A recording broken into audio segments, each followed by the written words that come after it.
Bem-vindos a mais um programa Questões com Qualidade e hoje o episódio traz o planejamento da prova.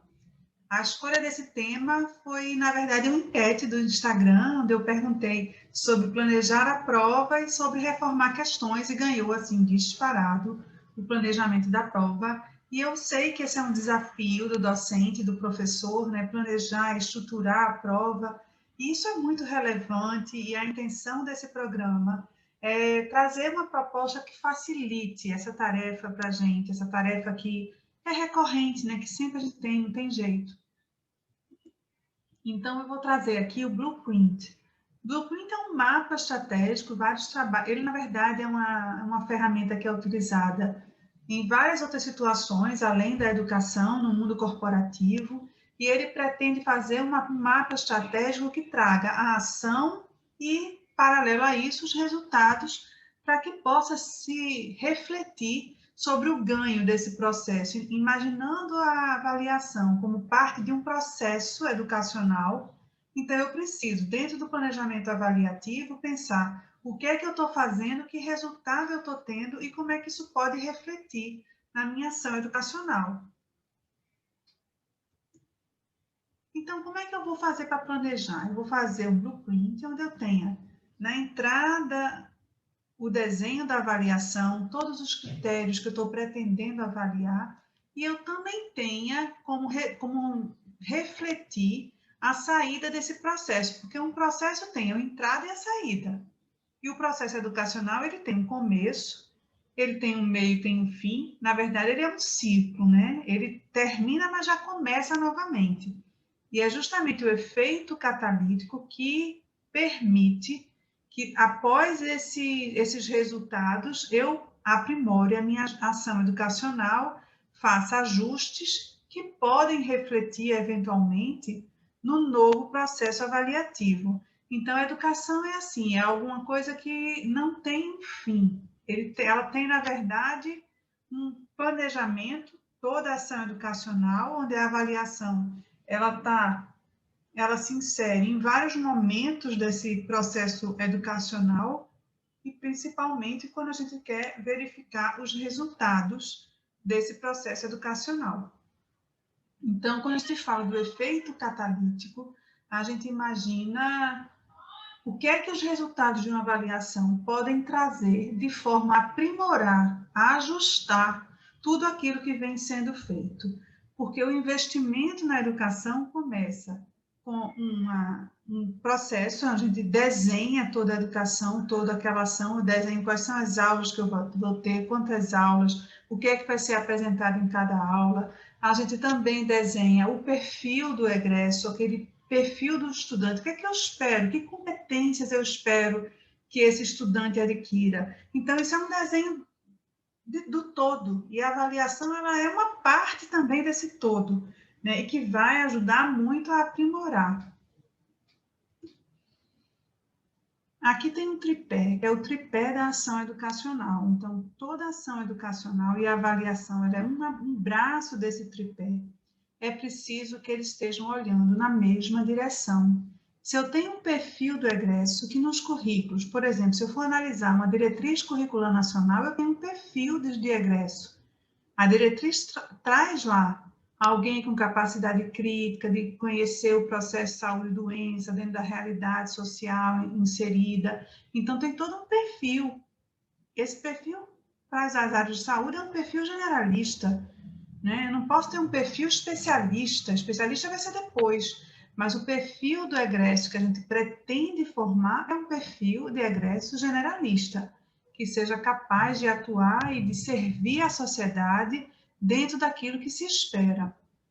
Então, uma avaliação, ela deve, na verdade, trazer na essência dela elementos que possam monitorar esse perfil que a gente espera dentro de uma diretriz curricular.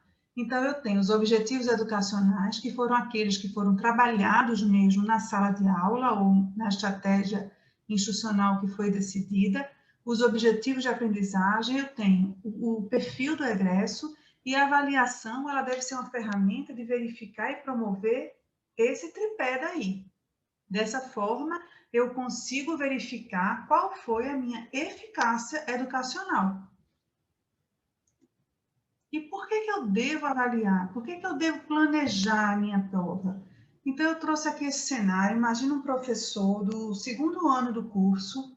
Será que ele tem na cabeça dele que ele vem de forma recorrente, planejando prova, faz prova, aplica, vê o resultado, aluno passa, aluno reprova, enfim, e aquilo se repete? Será que na cabeça desse professor está claro quais são as lacunas do aprendizado? Se eu tiver que mapear isso, o que é que eu preciso fortalecer? Se eu quiser melhorar a minha aula, por onde eu começo? Quais são as competências que os alunos estão adquirindo? Quais são aquelas que ainda não estão tão frágeis, que eu preciso aperfeiçoar, que eu preciso aprimorar? Né? Então, quais são os objetivos educacionais que está legal? Eles estão alcançando o objetivo. Então, isso traz um sentido, um propósito muito grande para o trabalho do docente e para a própria instituição. Porque quando eu planejo a minha avaliação, eu planejo dentro daquele tripé, aonde eu espero o perfil, aonde eu tenho os objetivos. Então, o nosso blueprint aqui, ele também tem que estar olhando aquele tripé. Ele tem que estar convergindo pelo tripé. A gente vai ver aqui que isso vai acontecer. Porque quando a gente planeja, a gente pode ter a verificação e a reflexão da eficácia educacional. E quais são as grandes vantagens de um planejamento? Além dele poder favorecer a eficácia educacional, ele vai permitir que eu padronize. Ele vai, na verdade, ser um grande facilitador do trabalho. Porque na medida que eu padronizo aquele trabalho que é recorrente, eu tenho um trabalho organizado. Ano após ano, semestre após semestre, eu já sei o que eu devo alcançar. Então, permite que eu consiga definir e monitorar aqueles resultados que são relevantes, que são mais importantes para mim. E eu fico motivada, é claro, porque eu vejo o resultado do meu trabalho. Eu vejo que eu consigo sair de um ciclo e entrar em outro com ganhos, porque eu vou levar para aquele outro ciclo educacional, para aquela outra ação que vai vir no semestre que vem, eu vou trazer aprimoramento, que eu pude verificar no meu planejamento avaliativo. Então, o planejamento avaliativo, ele é, na verdade, um investimento em facilitação e eficiência do processo educacional. Aí eu trago a seguinte situação. Imagina que eu tenho uma professora lá no terceiro ano do curso médico e ela trabalhou na prova, tem um objetivo educacional que ela traçou, que é interpretar a gravidade da pneumonia comunitária, refletindo os critérios para internação. Ela selecionou esse objetivo como muito relevante, trabalhou esse objetivo na sala, criou grupos, discutiu o tema, levou casos, ou seja, aquilo foi bem trabalhado. Mas aí eu pergunto, como é que ela vai garantir que houve consolidação do aprendizado? Ela pode ter um feedback na aula, que é uma estratégia avaliativa, o feedback, que tem que ser parte do nosso blueprint, e também pode ter o resultado do teste escrito, se ela tem aquele objetivo educacional. E ela sabe que o perfil do egresso que ela está formando é um perfil que precisa definir bem pneumonia comunitária. Então, ela vai colocar aquele cenário na prova, no teste escrito. E vai colocar no teste escrito de forma a verificar e promover aquela consolidação de aprendizado que foi trabalhado na aula. Então, no momento em que o teste escrito permite que ela verifique esse aprendizado, gera motivação, gera satisfação, se percebe a eficácia educacional de todo o processo. E aqui, por que eu elegi os testes escritos? Primeiro, porque eles são as estratégias mais comuns, tá? Demandam tempo. Essa é uma enquete que eu fiz lá no Instagram e 100% das pessoas que responderam confirmaram que demoram elaborando questões de prova. E é verdade, né? Eu lembro quando eu comecei a vida docente, né, a ensinar na educação, no ensino superior, e porque a gente tem uma experiência de preceptoria, mas quando você vai para a instituição assim, a ensinar os alunos em graduação e você se depara com ter que fazer questão de prova, é um desafio, porque a gente não teve aquele treinamento, a gente não foi capacitado nem na graduação, nem muito menos na residência médica, nas especializações, a fazer questão de prova. Essa é uma tarefa nova, mas é uma tarefa que pode perfeitamente ser aprendida, se aperfeiçoar na melhor forma possível e gerar aprendizado. O que a gente tem que refletir é que esse é um desafio real, é um desafio universal, né, que todo docente, de alguma forma, ele vai ter que fazer uma estratégia avaliativa, mas é um desafio que é possível de ser cada vez mais qualificado. E eu falo porque isso foi assim para mim. Né? Eu tive esse desafio e eu fui estudando isso, eu fiz um mestrado em educação, então muitas coisas que eu consolidei no mestrado em educação, na verdade, que eu fazia talvez até intuitivamente, mas não estava assim alinhado. Então eu acho que por isso que eu compartilho isso, porque primeiro eu acho que é muito relevante a avaliação ela gera comportamento no aluno e alguns alinhamentos são tão simples que se a gente se propõe a fazer de uma outra forma e melhorar o que a gente já faz, as coisas vão fluir de maneira muito rápida. E, na verdade, a gente fica... assim, a qualidade que gera a qualidade. É assim que eu vejo. Pensar em trabalhar melhor as questões de prova, o teste escrito, é você investir numa qualidade que vai gerar qualidade. Não só para o seu conhecimento, porque a gente aprende muito fazendo questão, como também pela satisfação de estar promovendo o aprendizado do aluno. Isso aí é maravilhoso. E como é que a gente pode planejar? Então, a gente vai fazer um blueprint. Eu coloquei aqui 4 colunas, na verdade, de maneira mais simples, não é nada rígido. Um blueprint pode ser feito de várias formas, de acordo com a variável que eu entendo que seja muito relevante para o meu processo educacional. Então, aqui eu pensei num blueprint para um teste escrito, que traga aí essas 4 colunas. O blueprint é como se fosse um mapa, né? Então, ela vai trazer essas 4 variáveis aí, que são cenário, dei como exemplo, pneumonia adquirida na comunidade, seria um dos cenários. O tipo de questão, se é uma questão de múltipla escolha ou se é uma questão aberta. O teste escrito, basicamente, ele vai ter essas duas possibilidades, né? O foco do cenário. O foco é justamente se eu escolho uma pneumonia adquirida na comunidade, em que foco? Eu quero falar da epidemiologia, eu quero falar do diagnóstico clínico, eu quero falar da investigação laboratorial, eu quero falar de prognóstico. Qual é o foco que eu acho possível dar para a pneumonia comunitária naquele momento educacional? E qual é a profundidade do conhecimento que eu acho que é possível naquele momento? Então, é a taxonomia de Bloom. Pensando que isso aí exige muito que eu faça a reflexão do estudante que está na minha frente. Eu não posso imaginar uma questão que cobre análise, que cobre um raciocínio clínico já avançado para um aluno do 2º ano do curso. Eu posso até abordar a pneumonia comunitária, mas não naquela profundidade. Eu posso ter um foco mais em epidemiologia, até em patologia, que muitas vezes nesse momento do curso eles estão vendo essa questão da patologia, né?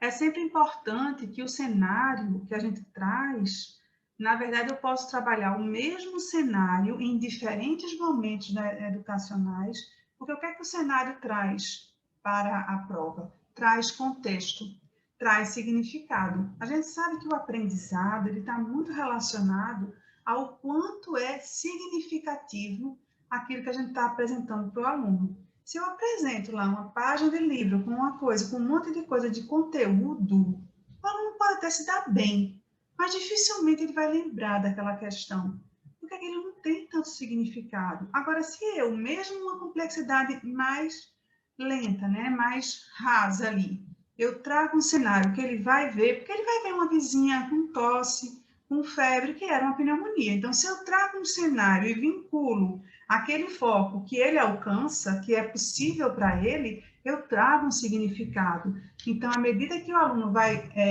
aprofundando no curso, ele vai vendo aquele mesmo cenário no nível mais profundo. Então, ele vai revisitando o tema de uma maneira a crescer no aprendizado.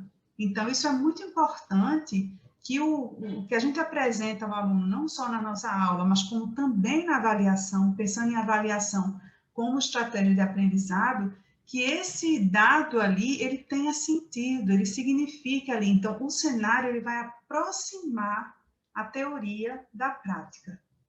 Então, é recomendado demais que a gente tenha contextos, tenha cenários para trazer essa marca de aprendizado significativo, porque aquilo vai ter sentido para o aluno. E o último parâmetro que eu coloquei ali foram resultados do teste. Então, eu posso ali ver o que é possível. Verificar o percentual de acerto, verificar o impacto educacional, o que é que eu posso verificar naquela minha realidade de trabalho. A gente sabe que algumas instituições já te dão todo um trabalho estatístico após a prova, mas isso não é todas, né? Então, também tem alguns aplicativos onde você pode corrigir a sua prova e vai te dar vários parâmetros estatísticos. Mas o feedback, ele pode ser feito independente de tudo isso aí, né? O feedback pode ser feito com os alunos. Aí vem a situação, na nossa primeira coluna, quais são os cenários que eu devo colocar na prova? Eu devo colocar uma pneumonia, devo colocar uma síndrome do pânico, eu devo colocar uma dor torácica, devo colocar um erisipela. O que é que eu devo eleger de prioridade para o cenário da minha prova? Como é que eu resolvo isso? A primeira reflexão que eu posso fazer é quem você está avaliando. Porque aquele cenário, ele tem que fazer sentido para aquele aluno. Então, ele tem que alcançar o cenário. Qual é a competência que eu espero? Qual cenário é mais frequente? O que é mais frequente? Porque a gente está formando aqui o generalista. Quais são os erros mais comuns que eu devo estar fortalecendo? Temos que pensar na prova como uma grande ferramenta de promoção de aprendizado. Então, se ela é uma promoção de aprendizado, não adianta ela também promover a raridade que o aluno não vai ver. Então, é muito importante que a prova traga ali desafios que são ali passíveis de serem percebidos pelo aluno no dia a dia dele de formação de estudante, né? E aí eu trago esse artigo, que eu acho bem interessante, é um artigo que foi da Medical Teacher, da revista, né? Foi feito lá no Canadá. E, na verdade, esse artigo, ele tentou criar um blueprint confiável e válido para avaliar o estágio de medicina interna. E como é que eles fizeram? Porque essa dúvida sobre qual é o cenário importante não é uma dúvida só nossa, né? É uma dúvida de várias pessoas que lidam com a educação médica. Então, aí ele pegou 47 cenários e ele entregou esses cenários para análise, tanto do estudante quanto do médico especialista em medicina interna. Então, para cada cenário, ele iria dar um peso de impacto e um peso de frequência. No peso de impacto, ele estaria olhando esse impacto no sistema de saúde, enquanto que na frequência ele ia ver a prática geral do especialista em medicina interna. Qual é a frequência desse cenário para esse especialista? Então, no impacto, poderia ser pouco impacto, essencial ou alto impacto. E na frequência seria raro, relativamente comum ou muito comum. Tá? E aí, o que aconteceu nesse blueprint? Ele teve um alto grau de concordância e o instrumento foi considerado muito confiável. Então, achei bem interessante que é uma forma prática da gente tentar eleger os cenários que são mais importantes para a gente estar colocando na prova, né? Colocando esse mapa de cenário. Então, mediante isso aí, a primeira proposta que eu faço é de construção de um mapa de cenários. Então, eu acho que a gente tem que tentar, na nossa experiência de dia a dia, né, na nossa prática profissional, tentar fazer esse mapa de cenários. Porque, às vezes, os casos, eles passam na nossa frente e a gente não lembra. Então, a gente pode tentar fazer um exercício de, num documento, estar colocando ali um mapa de cenários. Quando eu for fazer a prova, eu pego um desses casos aí e seleciono para a minha estratégia avaliativa. Eu acho isso muito interessante. Na verdade, assim, eu sempre gostei muito de colecionar histórias dos pacientes. Na verdade, eu tenho histórias colecionadas desde a época da residência de clínica. Tem mais de 25 anos. E por que eu fazia isso? Faço isso? Para mim, sempre fez muito sentido estudar um conteúdo a partir de uma história clínica. Então, assim, eu realmente acho que, para mim, eu me sinto mais motivada. Se eu estiver estudando um caso e aquela situação, se eu estiver estudando um tema e eu tiver já tido a oportunidade de ouvir um paciente com aquela história clínica, primeiro vai me dar um sentido muito maior, porque eu não estou estudando só aquela doença, eu estou estudando o doente, eu estou estudando uma pessoa que passou de alguma forma por mim e me contou a história dela, compartilhou comigo essa riqueza, que na verdade os pacientes, eles são mestres para a gente, né? Então, eu acho que a gente pode ter o hábito de colecionar as histórias, os cenários que foram impactantes para a gente, que, na verdade, trouxeram aprendizado. E, a partir desses cenários, eu posso também fazer aí o meu mapa avaliativo. Então, para cada cenário, eu tenho também que refletir, de acordo com o conhecimento prévio do aluno, qual é o foco, qual é a taxonomia. Como assim? Se eu tenho um aluno do segundo ano do curso e eu quero abordar um cenário de pneumonia comunitária, eu tenho que imaginar o que é que esse aluno é capaz de desenvolver em relação a esse tema, a esse cenário. Se ele pode desenvolver, por exemplo, entender os critérios diagnósticos, se ele pode entender as alterações radiológicas, será que ele pode analisar o diagnóstico diferencial? Talvez ele não possa analisar o diagnóstico diferencial. Então, eu tenho que ter um cenário, eu tenho que ter um foco compatível com o que a gente chama de zona de desenvolvimento proximal, que é o que o aluno já sabe e o que ele tem potencial para aprender. Então, o foco e a taxonomia, eles têm que respeitar a zona de desenvolvimento proximal, que é aquilo que é possível, potencial de aprendizado. Lembrando sempre que a avaliação é uma estratégia de aprendizado também. Então, se ela é uma estratégia de aprendizado, não adianta cobrar aquilo que o aluno não vai conseguir oferecer, né? É a frase que alguns professores têm de na minha prova ninguém tira 10. Eu acho que isso, não concordo com isso, né? Eu acho que todos os alunos podem tirar 10 em todas as provas, porque elas têm que ser elaboradas para verificar e promover o aprendizado que foi objeto lá da aula, de toda a ação educacional. Então, aqui eu trouxe o cenário da pneumonia comunitária, da dor torácica, do Covid-19, lembrando o quê? A construção do mapa de cenários, ela é um processo dinâmico. Talvez há 2 anos atrás, ninguém iria colocar pneumonia por Covid-19. Né? Então, hoje a gente não tem como fazer uma estratégia avaliativa sem trazer esse cenário como um cenário de alto impacto e muito frequente.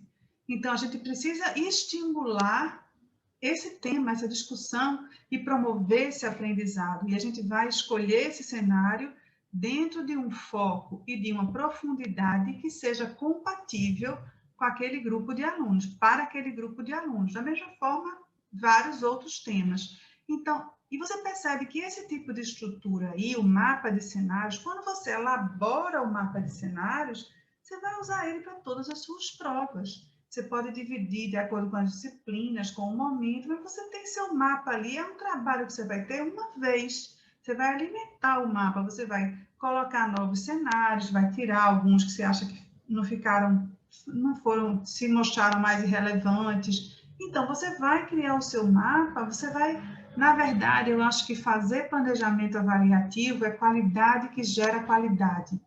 É um trabalho que gera, na verdade, tanto significado para a gente, e eu falo isso porque foi assim que eu vivenciei e acredito que é assim para grande parte dos docentes que se entregam a um trabalho, porque eles veem o resultado. É muito satisfatório quando a gente faz uma prova e ouve o aluno dizer, eu gostei daquela questão, eu aprendi muito, eu até errei, mas eu aprendi, porque a questão foi...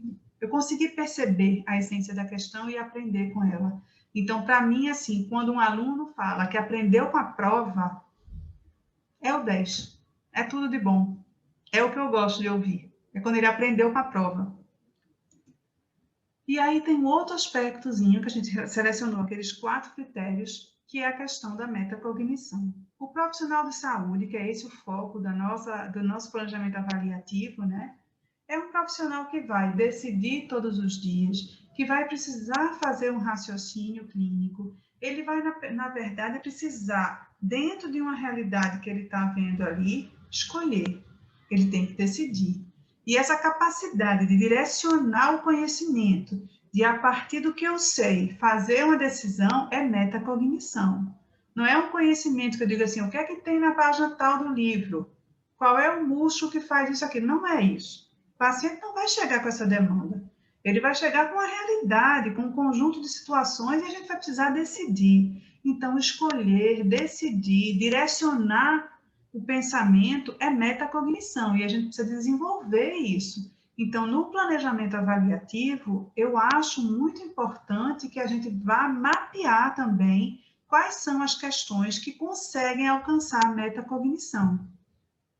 Que a gente sabe que tem questões que é quando a gente chama assim, questões decorebas, né? São questões que puxam mais para a memória do que a interpretação. Então, quando eu tenho um cenário que ele é rico, que ele exige um raciocínio amplo, abstrato ali, sabe? Quando ele exige um autodirecionamento, ele exige uma decisão, isso é um cenário que pede ao aluno um conhecimento metacognitivo.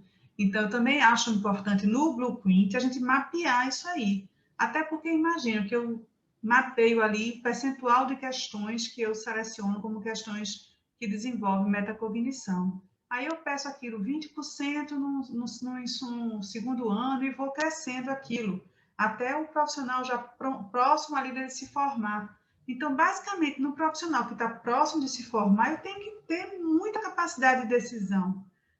E para isso ele também vai usar a memória, mas ele vai usar essencialmente a capacidade de decisão, porque a gente sabe que você tem N aplicativos hoje que vão te dar todas as formas, vão te dar várias coisas que você pode resgatar de memória, mas você não tem isso para raciocínio clínico.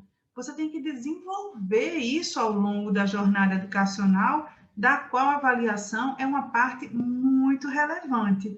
Então, a avaliação é uma ferramenta para desenvolver raciocínio clínico. A gente pode fazer isso e ampliar muito a nossa metacognição, né, e o exercício de metacognição do aluno a partir da avaliação. Então, a gente tem várias questões que são claramente questões que estimulam o raciocínio metacognitivo do aluno, né?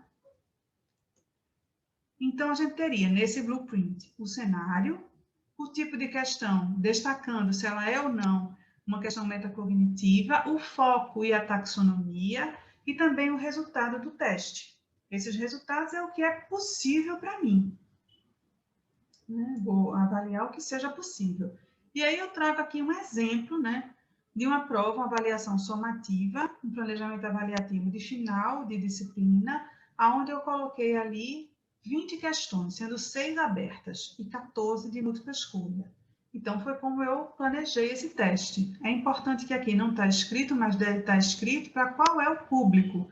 Seriam estudantes do terceiro ano, do quinto período, sexto período, e que período seria? Para onde é esse teste aí? Para qual aluno? Para qual público, né? Então, tem ali o cenário, coloquei 2 ali, não fiz até o final. O tipo de questão, se é uma questão aberta, se é metacognitiva ou não. O número de questões, o grau de dificuldade, tá? Que também é uma coisa que tanto a taxonomia pode dar o grau de dificuldade, como um outro parâmetro que são as alternativas, tá? Também podem dar, que é o método Angoff, que não é objeto aqui do nosso planejamento avaliativo, mas a gente deve indicar qual é a dificuldade da questão. O foco, que aí seria a abordagem diagnóstica e a taxonomia de sintetizar. No foco, o que é importante? Vocês percebem que a gente constrói um planejamento para interpretar os resultados. Se eu pego uma questão, faço um cenário lá de tromboembolismo. Você vê aqui que eu coloquei qual é o foco? A abordagem diagnóstica e terapêutica. Se eu coloco nas alternativas, na primeira alternativa eu falo de abordagem diagnóstica, na segunda eu falo dos fármacos mais recentes, na terceira eu falo do quadro clínico, predição clínica.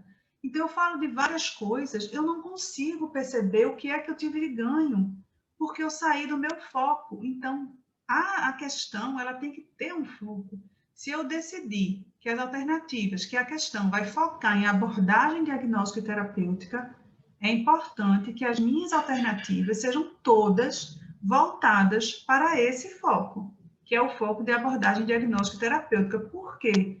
Porque quando eu for interpretar os resultados, eu vou poder inferir, eu vou poder imaginar ou que houve ganho naquele aprendizado, ou que existe uma lacuna, que os alunos não entendem. Se eu coloco um monte de coisa lá nas alternativas e os alunos não alcançaram, eu não consigo saber qual é a lacuna de aprendizado, se eu botei tanta coisa junto ali, né? Então, assim, o foco é muito importante, porque implica também na construção em si da questão. E o monitoramento de resultados. Quais são os resultados que eu vou monitorar? Os que são possíveis, aqueles que eu posso monitorar, né? Se eu posso monitorar percentual de acerto, manda percentual de acerto. Lembrando que tem vários aplicativos hoje que fazem isso, que podem dar essa situação, inclusive das alternativas. Porque se eu tenho uma prova, uma múltipla escolha com 5 alternativas, e que a alternativa A e C ninguém escolheu, a gente pode interpretar que são alternativas nulas. Elas são tão óbvias que elas não contribuíram para nada, né? Então, assim, a gente tem que refletir que talvez eu possa rever aquela questão futuramente e mudar aquelas alternativas. As alternativas, elas devem ser plausíveis. Se elas não forem escolhidas por ninguém, será que elas são plausíveis? É uma questão que a gente tem que refletir. Então, assim, os resultados de provas anteriores ajudam muito a gente ver a qualidade da questão também e também a possibilidade de reformulação das questões. O feedback, ele é muito relevante, eu acho que ele deve ser sempre oportunizado para os alunos, ou seja, se a gente tem uma condição de organizar um horário, de ter um momento para dar o feedback, para discutir com os alunos, para perceber o impacto educacional de uma questão ou de outra. Eu já tive momentos que foram muito satisfatórios quando os alunos deram feedback, eles participaram deram a narrativa deles sobre uma avaliação. Então, isso é uma questão cultural. A gente, às vezes, tem que acreditar na nossa proposta e seguir. Né? Muitas vezes existe uma cultura de avaliação que é só focada em ranking e cabe a gente, se a gente acredita em outra forma de aproveitar a avaliação, é fazer diferente. Se para mim avaliação é aprendizado, meu foco é aprendizado, nem sempre o aluno que tirou 10 é o que aprendeu mais. Muitas vezes eu vou discutir a prova com o aluno que ele não teve um rendimento tão bom na prova, mas eu sinto que ele aprendeu. Eu sinto que eu estou discutindo com alguém que de fato aprendeu, porque ele processou aquilo ali, ele escolheu por si, ele refletiu as alternativas. Então, eu acho que o momento de feedback é um momento muito construtivo.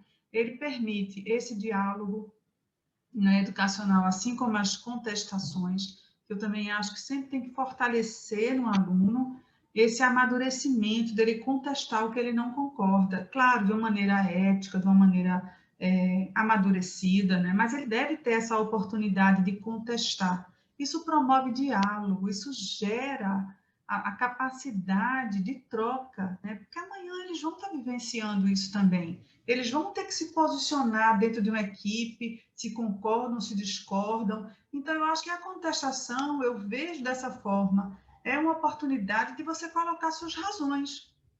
Eu sou muito aberta para ouvir a contestação dos alunos e acho que é um momento de troca e que desenvolve, sim, a capacidade argumentativa e acredito que essa oportunidade tem, sim, impacto educacional.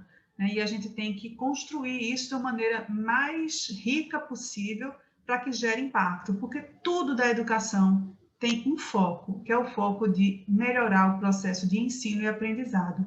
Então, os dados estatísticos, eu coloquei aqui o percentual de acerto e escolha das alternativas, mas não são só esses dados que a gente pode ter de uma questão. Então, enfim, a gente tem um blueprint, que a gente tem os cenários, o foco, a taxonomia, né?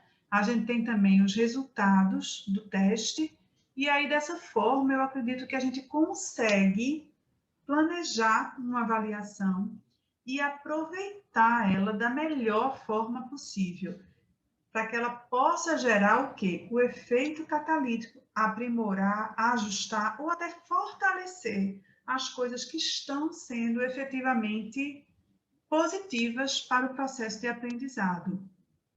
Bom, chegamos ao fim do nosso episódio de questões com qualidade, o episódio de planejar a prova. Eu espero que ele tenha sido muito construtivo para vocês, para quem ficou até o final. Também fico ansiosa, quem quiser colaborar, trazer suas sugestões, é muito bem-vindo. Esse é um espaço de diálogo educacional, esse é um espaço que eu trago aqui para todos de forma gratuita, para a gente poder crescer, porque eu sei que a atividade docente traz muitos desafios. Então, assim, oportunizar essa troca e também receber a opinião de vocês é muito rico para mim também. Agradeço a atenção e até o próximo episódio de Questões com Qualidade.